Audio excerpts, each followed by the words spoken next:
Congress party के communication head Jairam Ramesh ji ने एक ट्वीट किया। वह ट्वीट आप सबके समक्ष है। मैं बहुत लंबा ट्वीट है, आप देख सकते हैं कि बहुत लंबा ट्वीट है। मैं इतना बड़ा ट्वीट पढ़ूंगा नहीं, उसका कुछ पोर्शन पढ़ता हूं। The Modi government must explain why Russia, once India's most reliable strategic ally, has chosen to ignore New Delhi's appeal and proceed with supplying advanced RD-93MA engines to Pakistan's fleet of Chinese-made JF-17 fighter jets। कुल मिलाकर के इस tweet में Congress party ने मोदी जी को घेरने की चेष्टा की। देश के प्रधानमंत्री को घेरने के चेष्टा में उन्होंने यह दिखाने का प्रयास किया कि रशिया और पाकिस्तान एक अंडरस्टैंडिंग में पहुंचे हैं और रूस और पाकिस्तान के बीच एक मसौदा, एक ट्रीटी साइन हो रहा है, जिसमें कि पाकिस्तान के पास जो JF-17 फाइटर जेट्स हैं जो चीन में निर्मित हुए हैं, उसके लिए रशिया उन्हें RD-93MA इंजन सप्लाई करेगी। फाइटर जेट पाकिस्तान का है और एक ट्रीटी होगा, एक समझौता होगा रूस और पाकिस्तान के बीच, और रूस उस JF-17 फाइटर जेट के लिए इंजन बना करके पाकिस्तान को सप्लाई करेगी। और उन्होंने कटघरे में देश के प्रधानमंत्री को, देश के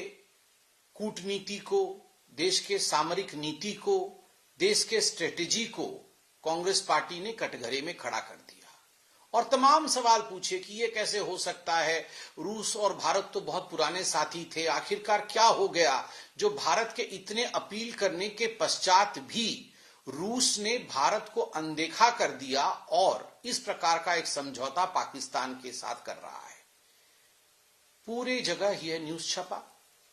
मगर बाद में जब असलियत सामने आई तो जैसा होता है कि कांग्रेस पार्टी की सच्चाई सामने आई। कांग्रेस पार्टी तो अपनी विश्वसनीयता खो ही चुकी है।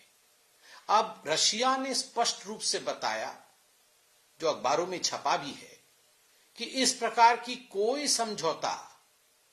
रशिया और पाकिस्तान के बीच, रूस और पाकिस्तान के बीच नहीं हो रहा है, जिसमें कि रूस पाकिस्तान के JF-17 फाइटर जेट के लिए कोई इंजन सप्लाई करेगा। ये बेबुनियाद है, ये फेक है और इस प्रकार की कोई बातचीत भी रूस और पाकिस्तान के बीच में नहीं हो रही है। और सोर्स के माध्यम से अखबारों में यह भी छपा कि रशिया के बड़े जो कूटनीतिज्ञ हैं,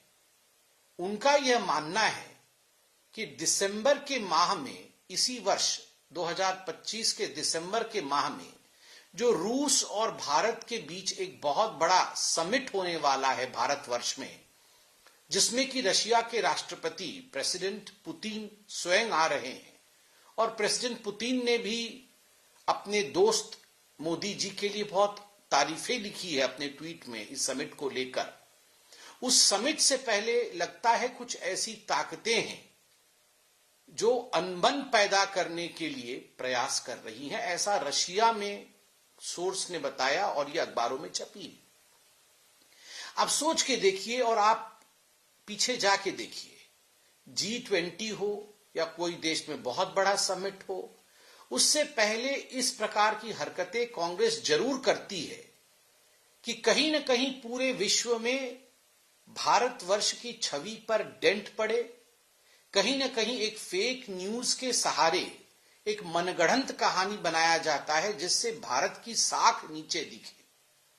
मैं जयराम रमेश जी से पूछना चाहता हूं, आप कोई छोटे नेता नहीं है,